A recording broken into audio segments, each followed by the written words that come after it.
what is a biblical fast? How do I do a biblical fast? How do I even begin a biblical fast? I'm Pastor Steve. Our church is La Viña de Gracia in La Caleta, Colombia, just outside the capital city of Bogota.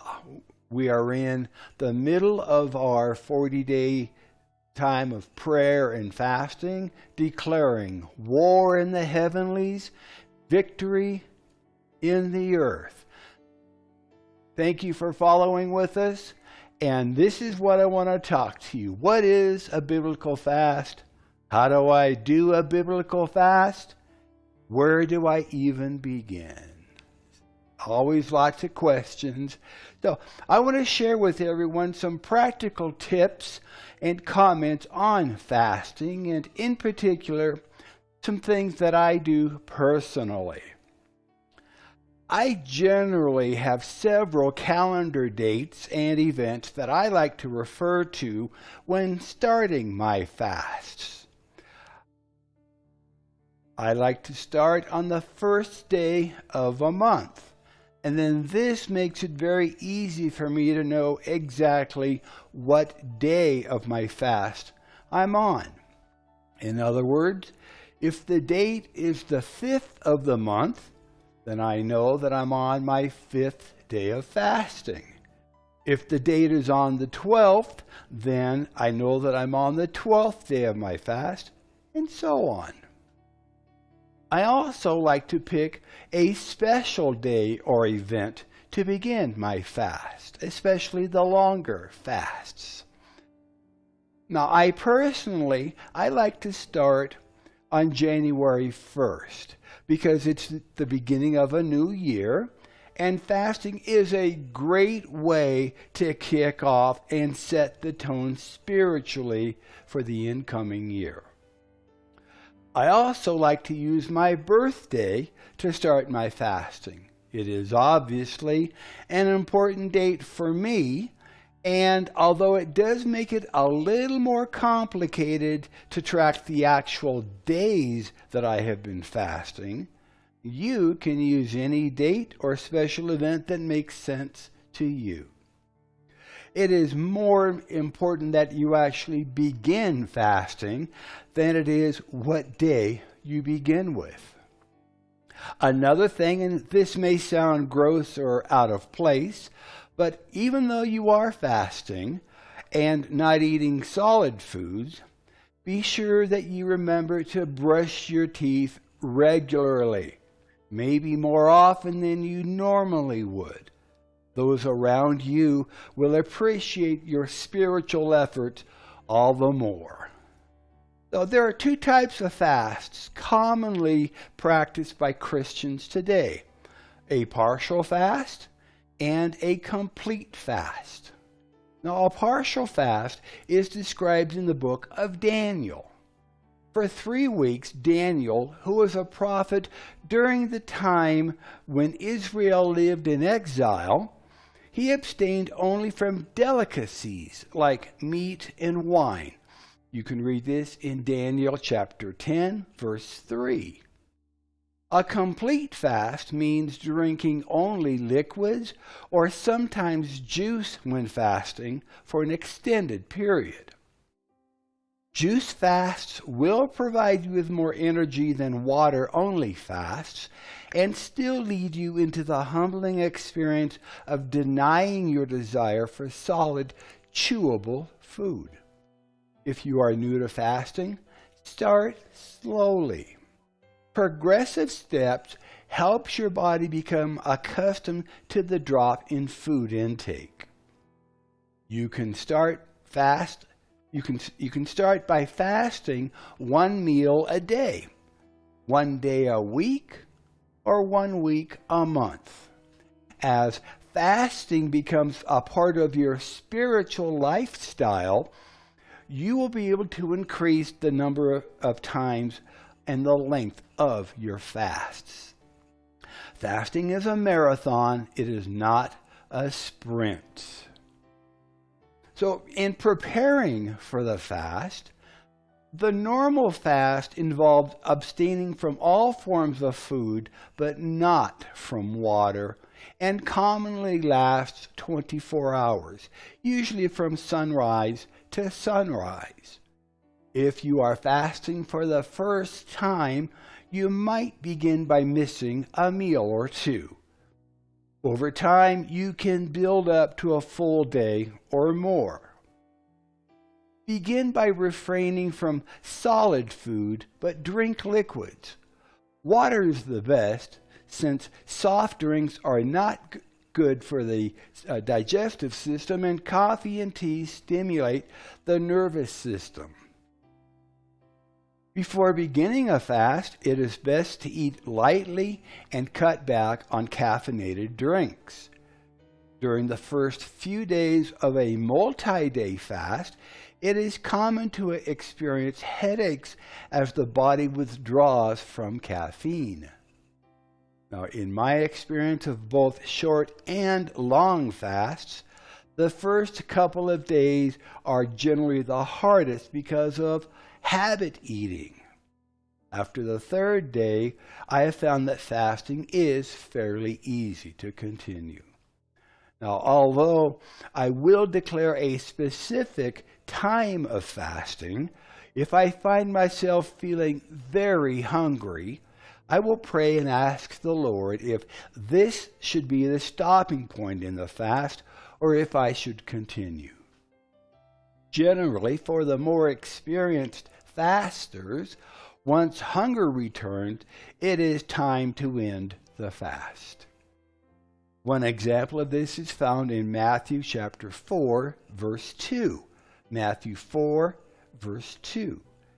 And when he, Jesus, had fasted 40 days and 40 nights, he was afterwards hungry. So if you are planning for an extended fast, say more than 14 days, you should prepare mentally and physically by cutting down on food intake 1 week before the actual fast, taking on a vegetarian type diet to control cravings for food. Reduce your intake of beverages like coffee, tea, and soft drinks as well. Drink plenty of water. And this is always a good idea whether you're fasting or not. And stop watching television. You will soon discover how much advertising goes on about food. In the morning, you're going to see advertising for lunch. At lunchtime, you're going to see advertising for dinner.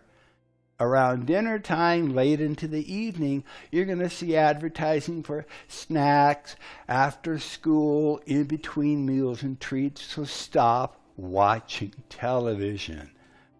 You will discover that it is so much easier when you're not being inundated with advertising promoting what you deserve to eat at lunchtime.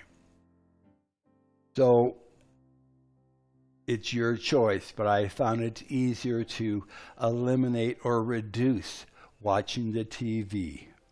Now, during the fast, set aside specific and significant time to worship and seek God in prayer.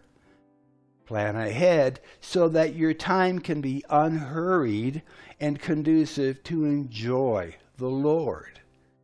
Many people begin this time by repenting of any sins the Lord brings to mind and asking for God's forgiveness. This is essential to ensure that sin is not hindering your communications with the Lord. Then plan time to make your requests known to God and to seek His will. Take breaks to study scripture passages that you have chosen. And do not rush your time with God. Take time to listen. Ask, then listen. Keep a notebook and pen nearby to record the ideas, the insights, the directions, and instructions that He impresses upon your mind. When you turn down the noise of Western civilization by fasting, you can more easily hear the voice of our God. Continue to drink plenty of water. Apple or watermelon juice is a great morale booster. And sleep early. The first days of the fast are usually the most challenging. Persevere through this period. Press in and move on. Consult your doctor if you are unsure of any headaches or bodily reactions. When it comes time to breaking the fast, to ending it, breaking the fast may require as much discipline as beginning it. During the fast, your stomach contracts and your body's digestive and elimination systems are at rest. The longer you fast, the more the digestive organs need to reactivate before functioning at full speed. If you plan to fast only 1 or 2 days at a time, it is best to end the fast with a small glass of fruit juice as your first meal. Gradually introduce small amounts of easily digestible foods such as yogurt, soup, fresh fruit, and cooked vegetables. If your fast continues longer than just a few days, you should continue with juices for a day or more before gradually introducing more substantial foods like yogurt, soup, and fruit. And if you can, homemade soup is better than the store-bought canned soup. There's a lot of sodium in what you buy in the stores. That's just a personal preference of mine. Now be sure that you introduce new food in small quantities and that you chew it very well. You should stop eating at the slightest sensation of fullness. If fasting only a few days at a time, ending the fast should be easier. If you have built up to and desire to fast longer, you should consult your physician and review a health book on fasting. Now, according to the Foods and Nutrition Encyclopedia, for healthy individuals, and this is a quote, for healthy individuals, no harm results from short-term fasting. End of the quote. The average person can go without food between 21 and 40 or more days before the body begins to eliminate vital tissue, called starvation. I'm going to read that. I'm going to say that again. The average healthy person can go without food between 21 and 40 or more days before the body begins to eliminate vital tissue. If you have underlying health issues such as pregnancy, anemia, behavioral disorders, or other chronic health problems, you should never fast without consulting a physician first. So, what if you fail at fasting? What if you get partway through and grab a meal? Well, fasting is a marathon, not a sprint. It takes time to build up your spiritual fasting muscles. If you fail to make it through your first fast, don't be discouraged. You may have tried to fast too long the very first time, or you may need to strengthen your understanding and resolve. Keep trying until you do succeed. God will honor you for your faithfulness. There have been times in my fasts that I wanted to go a certain length of time, and I only made it 10 days into it. Just continue, or maybe that's the right time to stop your fast.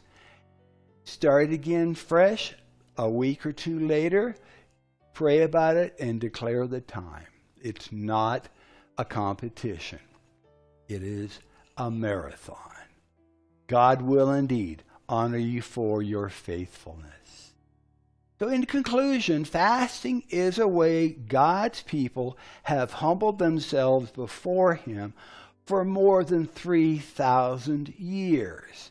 Jesus, David, and many other followers of our God have gone without food for a little while to worship and pray to the one who supplies all of our needs. You will be in good company along your dedicated time of prayer and fasting. Preparation is planning with a purpose. Planning with a purpose is what preparation is all about. If you will set aside a little time and seek the Lord about your reasons for fasting and for how long your fast should be, you will have great success. Start slow and easy, making fasting and prayer a regular part of your spiritual exercise in life. And always ask the Spirit of God to help you when you declare your time of prayer and fasting. So I'm Pastor Steve, and may the Lord richly bless you, prosper you, and keep you safe as you follow hard after Him. Until next time, we'll see you then. God bless.